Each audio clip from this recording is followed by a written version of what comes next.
Hey guys, today we're sewing a pair of sweat jorts, the perfect leger, basic pair of short pants for the summer.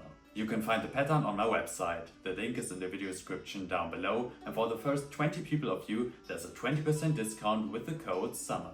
If you don't want to miss the next sewing tutorials, feel free to subscribe to my channel, and I'm very happy about every thumbs up if you like the pair of pants. In this tutorial I will be using my normal sewing machine, the Singer HD 6335M, but also my overlock from Yuki, the MO50EN. If you only have a normal sewing machine, no problem at all, I will explain everything within this framework, and everything that I'm sewing with the overlock is just a nice extra. But what do we actually need to sew the sweat jorts?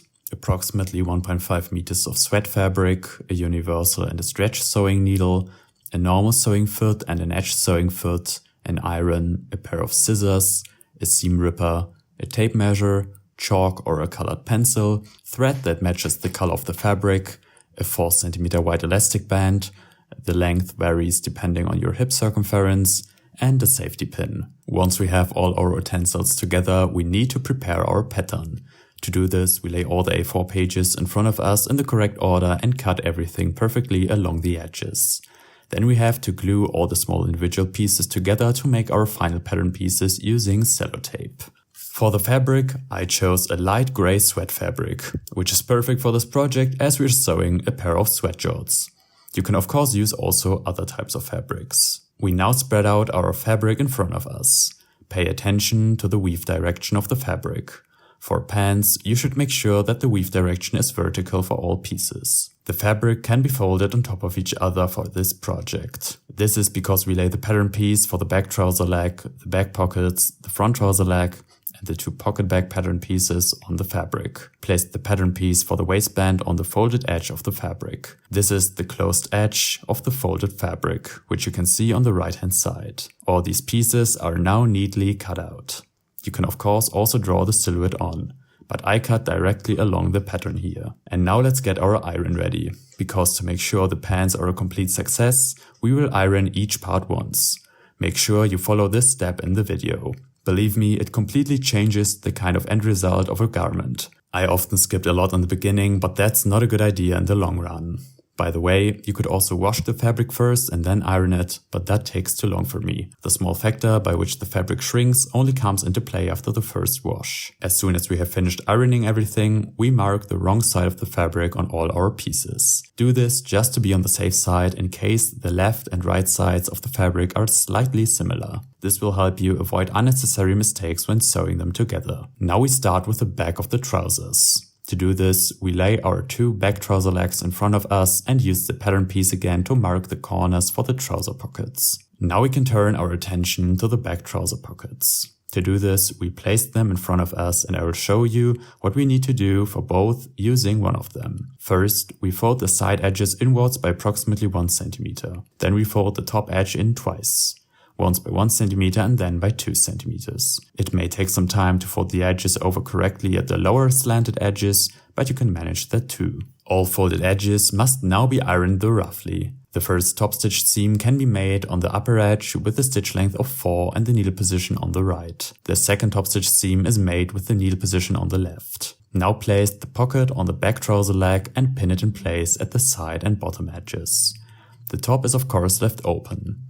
Using the edge sewing foot, sew once all the way around with stitch length 4. Both back trouser legs can now be secured in the crotch with clips, right sides facing. With a stitch length of 3 and the needle position in the middle, we then sew this passage together with a stretch stitch. You can easily check whether your sewing machine has a stretch stitch function in the operating instructions for your sewing machine. If your machine does not have this function, simply sew the whole thing with a normal straight stitch or a zigzag stitch. I now finish this piece with my overlock. If you don't have one, you can also look in your instruction manual to see what kind of overlock stitch your normal sewing machine has and finish the edges with it. But you don't have to do that, you can do everything without. Now we start with the front part of the pants. Now place our trouser leg and pocket back piece in front of us, and then place the pocket back piece right sides together on this edge with clips. Sew the section with a normal straight stitch, a stitch length of 3 and the needle position in the middle. The presser foot always glides with its own edge on the edge of the fabric.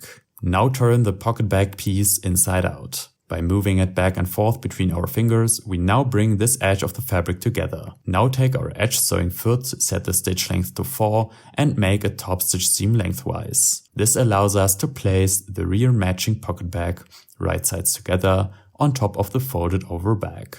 Only the short part on the top and a very short part on the outside are secured. The upper section is sewn down completely, very close to the edge from the right side.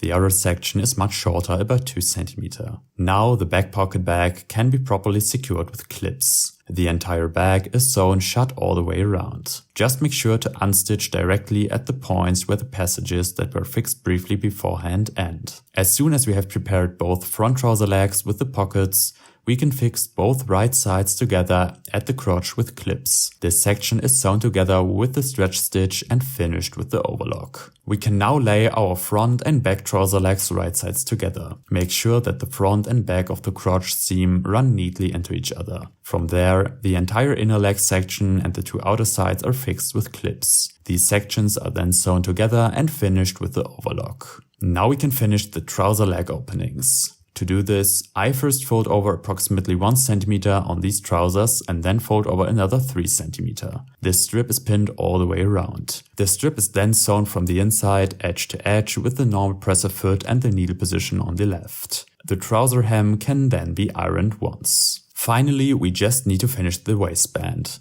To do this, we secure both ends right sides together with clips and sew this section together. The waistband is now folded in half with the wrong sides together and secured all the way around with clips. Sew it closed all the way around, but leave an approximately 6 to 8 cm wide section open, as this is where we will insert our elastic band. In my case, I make a mark at 84 cm for the 4 cm wide elastic band. My hip circumference is 96 cm, which is a comfortable difference for me to wear. There should be a little overhang with the elastic band. Now we take a safety pin and thread the elastic band through our waistband. Once we are around, we sew both ends of the elastic together at the previously marked point using a zigzag stitch. Make sure that the elastic band does not twist when you pass it through the waistband. Now quickly sew up the small opening. As soon as we have done this, we can sew the first top stitch seam on the waistband. We use the top edge of the waistband as a guide. The needle position is on the left. The waistband must always be stretched to the normal length when sewing. The second top stitch seam is aligned with the edge of the presser foot on the first seam. The third top stitch seam is aligned with the edge of the presser foot on the second seam.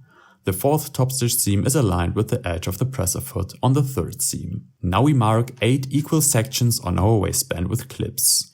We also divide the waistband of our trousers into 8 equal sections. Now place the waistband right sides together with the open edge of the fabric facing upwards all the way around using the clips. Sew the waistband all the way around using the stretch stitch. Stretch the waistband evenly before and after the presser foot to achieve a nice end result. The seam allowance is then finished with the overlock. And that's the finished Sweat Jorts. The perfect relaxed shorts for summer. And you can definitely conjure up all kinds of outfits with these pants. The absolute highlight for me, apart from the fit, is definitely the waistband. It looks like it came straight out of the factory. If you liked the video, then I'm definitely happy about every thumbs up. Feel free to let me know in the comments how you liked the video, and if you got any questions or suggestions, please let me know. See you in the next video. Until then, have fun sewing.